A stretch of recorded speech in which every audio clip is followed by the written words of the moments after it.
আপনি কেন এই ভিডিওগুলো শেয়ার করবেন? আপনি তো গান না শেয়ার করবেন।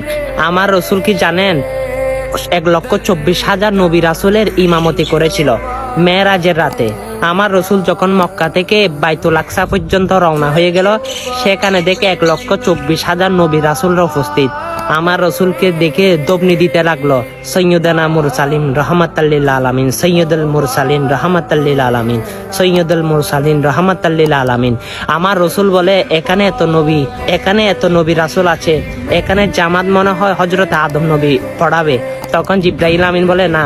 তখন আমার রসুল বলে, হয়তো জাতির পিতা হযরত ইব্রাহিম খলিউল্লাহ পড়াবে। আমার জিব্রাইল আমিন বলে, না ইয়া রাসূলুল্লাহ, আজকে এই জায়গার ইমামতি করবে একজন, তিনি হচ্ছে রাহমাতাল লিল আলামিন। আমার রসুল 1,24,000 নবী রাসূল নিয়ে সেখানে জামাত সহকারে নামাজ পড়েছিল। তাই আমার নবীর নাম হচ্ছে ইমামুল মুরসালিন। আল্লাহু আকবার।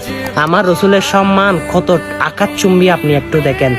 এই বার্তাগুলো তো শেয়ার করতে মনে চায় না, মানুষের কাছে পাঠাতে মনে চায় না। সে নবীজির উম্মত দাবি করেন, সে নবীজির ভালোবাসায় মুগ্ধ হন, সে নবীর বার্তাগুলো মানুষের কাছে পৌঁছান। সে নবীও আপনাকে হাসরের ময়দানের কাছে টেনে নেবে। তাই ভিডিওটা শেয়ার করে দিবে। আমিন।